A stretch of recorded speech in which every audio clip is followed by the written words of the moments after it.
This episode is made possible by Drizzly. Busting out your finest glassware and hosting Friendsgiving this year? Need a last-minute gift that will impress the heck out of your Thanksgiving host and won't break the bank? Or just want to show someone how thankful you are? Do it all with Drizzly, the go-to app for drink delivery. With Drizzly, you can shop local stores from your couch, compare prices on beer, wine, and spirits to get the best price, and then get them all delivered. Can't make it home for the holidays this year? That's a bummer. Your fam's gonna be mad. Soften the blow a bit and show them some love by sending a drink to their door instead.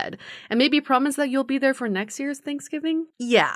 So download the Drizzly app or go to drizzly.com. That's DRIZLY.com today. Must be 21 and over, not available in all locations. Hi, I'm Yui Xu. And I'm Julie Kraftchick. We're active daters turned dating sociologists. Here to dive into everything modern dating and relationships. Welcome to the Dateable podcast.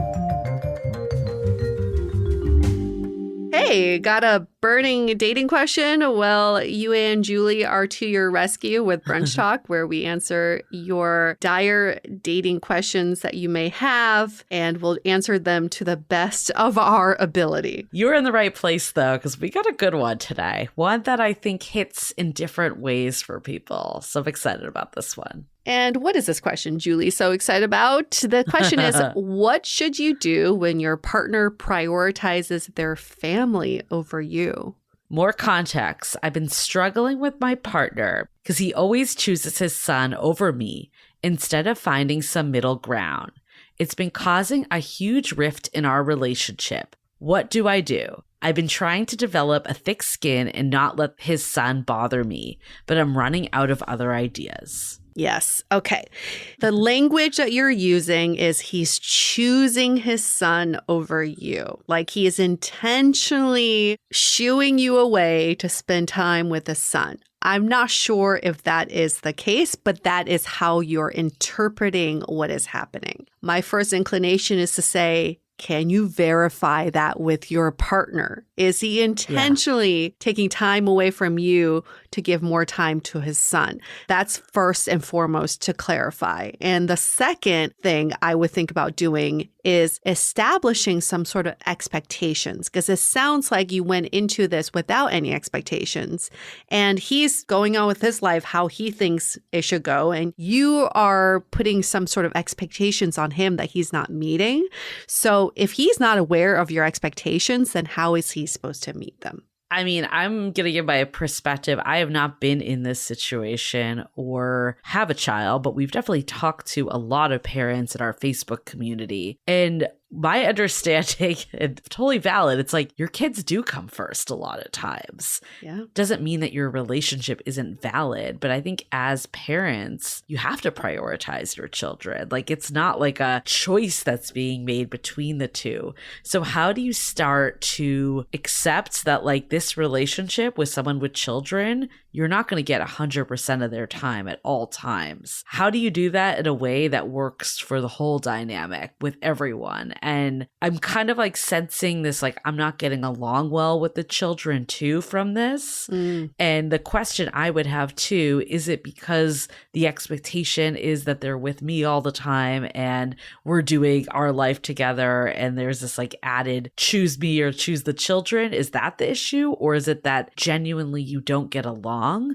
And I think if that's the case, like you do need to talk to your partner, be like, I want to be part of your life. I want to be part of your family. Like, how do we mend this? Like, how do we make this work with your children and with me? And like, do it as a partnership, the two of you, not just like, do you choose me or the children? Because that just seems like it's going to go south real fast. What you don't want to do is fight it. This is not a war. It's not you against the kids. It's not you against the family. It's how do we as a unit work towards some sort of resolution? And it sounds like you're biting your tongue. You're trying to hold out. You're trying to just avoid any sort of conflict. And you know that's not going to end well because it will combust. So think about how can you work together as a unit to move forward? Because guess what? Kids are going to be in your life forever if you're with this person. They're not just here for a season. They're here for a lifetime. And in fact, they get more vocal as they get older. So why not address it now while you can before it gets too out of hand? You know, this question question's interesting because clearly this one has a children angle, but I've actually heard this with family members too, like mothers or other like parts of the family that just demand a lot from a partner. And I think like, look, we're never going to be someone's entire world. I think that's not realistic either. Like you want them to have relationships with other loved ones. But I think where this becomes like a point of contention is when it feels like they're not treating you like your family, like they're treating other people and you're just the outsider. Again, we don't know what's happening in this specific situation, but maybe there's a feeling of that. And I think understanding the actual need and what it is that's bothering you. Like, is it that you feel like, you know, they're the family and you're just over here, like on the sidelines and you're not part of it? And you really desire that you and your partner are a unit and you're like working together and that's not happening. That's a different conversation too. So getting clear of like what it actually is. Also, I think that helps like come to a solution more. If it's just like, oh, you spend a lot of time with your family or you spend too much time with your kids and not enough with me, like they're just going to get defensive and be like, why can't you appreciate that I like to talk to my mom or be with my son? Like that doesn't feel like that's like a constructive conversation. But if you can pinpoint like this is what it is that's actually like making me not feel as close to you or in this relationship as much, then you can start to have healthy dialogue. Can you distinguish between, is it time or is it a feeling? Is it time, meaning, oh, every Saturday he's with his son and I wish we could spend Saturdays together? Or is it a feeling where you are constantly being rejected by your partner for any of your invites to do something? And he's like, no, I'm spending that time with my son. There's a difference because if it's time, that's easy. Then you can look at your schedule. Let's devote 2 or 3 days a week where it's devoted to me. And then the other time I know you're spending with your son or your friends, whatever, however you want to allocate. That's easy. But if it's a feeling, it's the way that your partner is delivering the news that they're spending the time with their son that's not making you feel like you're being prioritized or that your needs are being met. So can you distinguish the two, which is back to your point, Julie, is pinpoint exactly what is bothering you. Yeah. And then address that issue. But make sure you can distinguish the two because one is easily addressed and the other is more of a feeling, like how they're delivering the information. I want to go into like how you even start these convos, but before we do, let's hear a message from our sponsors. We are so excited to partner with Uncommon Goods. If you want to discover unique gifts created by independent makers that are perfect for the holidays, we got you covered. I was personally so excited to have Uncommon Goods as a partner because last year I found this gem of an online shopping site when I was frantically searching for holiday gifts. I ended up finding a make-your-own hot sauce kit for my partner. And for anyone who knows him, you know this is the perfect gift because he is a hot sauce fanatic. It was such a unique gift that he loved.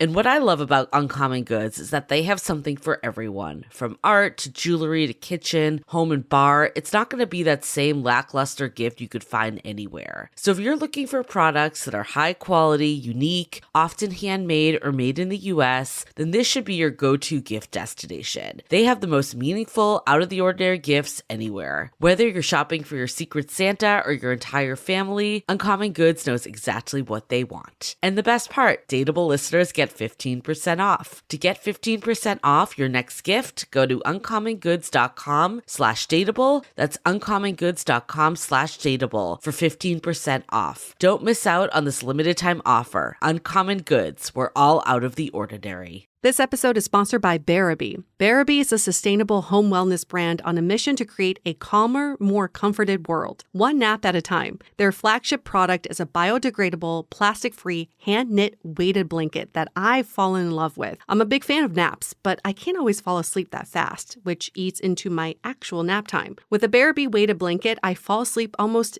instantly. It feels like it's spooning me. Made of organic cotton, it looks great as a throw blanket. Bearaby's products are the perfect balance between aesthetics and functionality. They also offer other soothing products like a cooling weighted blanket, a knot pillow, a long body pillow, and a bolster pillow. If you're looking for a natural solution to help you sleep better and feel calmer, try one of Bearaby's hand-knit weighted blankets. Find them on Instagram at mybearaby and visit Bearaby.com. That's BEARABY.com.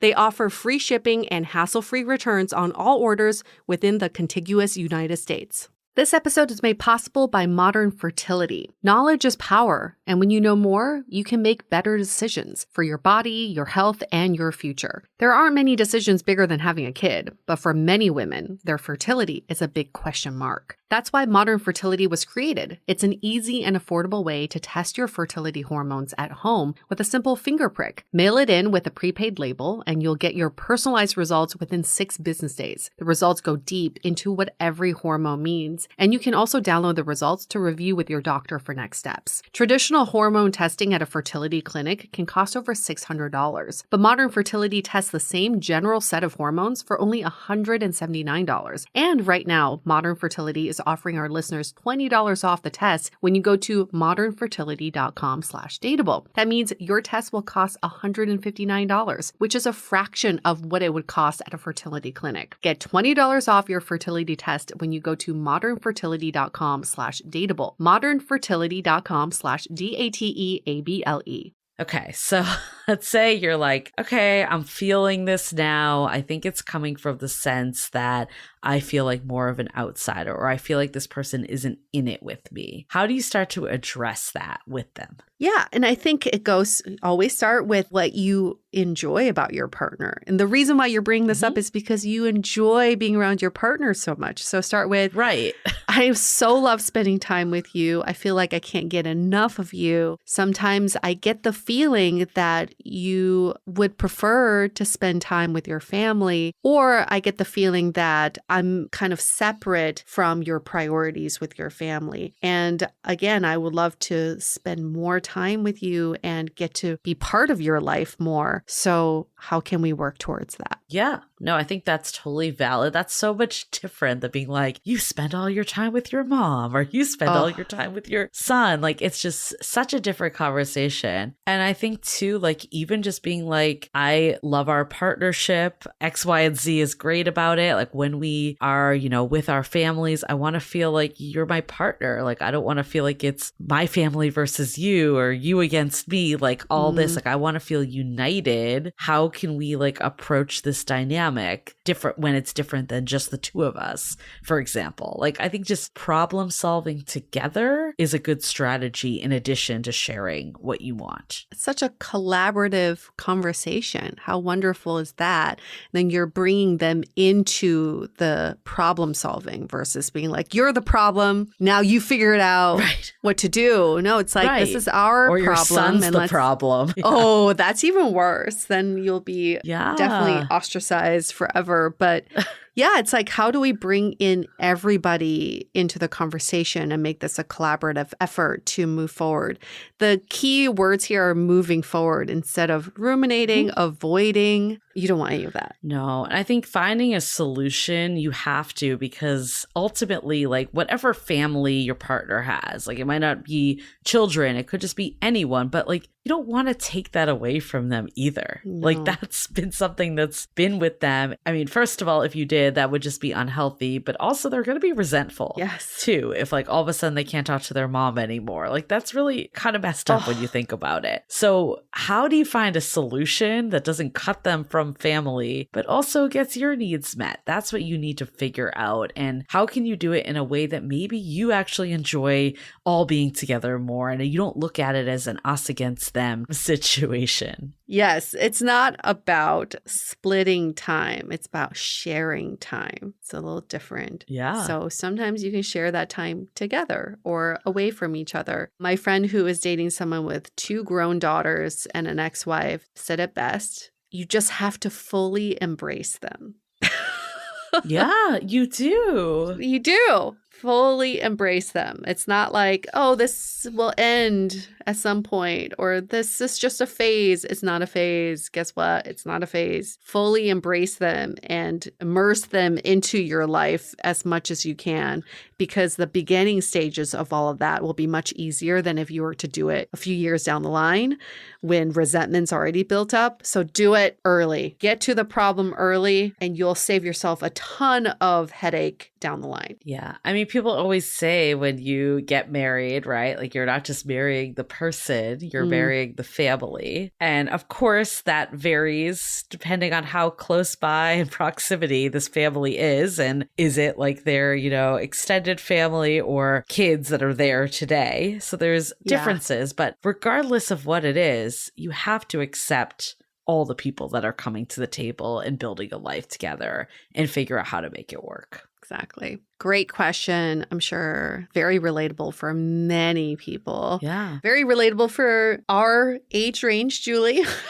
Anybody dating right now? And then just also like a side thing too. It's like if this person's not willing to make it work with you, then that's also information too, right? Yes. Like, or maybe you decide like, I don't want to date someone with kids. Like that's also possible and not valid, right? Like if that's the way it is. But yeah, I think having the conversation, you can't figure it out until you at least try to work through it. Gather that information. Thanks again for that question. And for anybody else, send us your questions. You can email us hello@dateablepodcast.com. You can DM us on social media like Instagram @dateablepodcast is the username, or you can leave us a rating and review in Apple Podcasts. Give us 5 stars first, and then in the body of the review, you can ask us your question there, and then we'll make you a VIP and answer your question as fast as possible. And make sure to subscribe so you get everything delivered to you as soon as it goes out. Brunch Talk, and then our long form podcast that goes out every Wednesday. We'll be back next week. See you next week. The Dateable Podcast is part of the Frolic Media Network. Find more podcasts you'll love at frolic.media/podcasts. You can follow us on Instagram @Dateable Podcast and visit dateablepodcast.com for access to all the episodes and our premium programs. Also, make sure to subscribe today if you haven't already on Apple Podcasts, Spotify, or your favorite podcast platform, so you are the first to get all the latest episodes. And most importantly, stay dateable.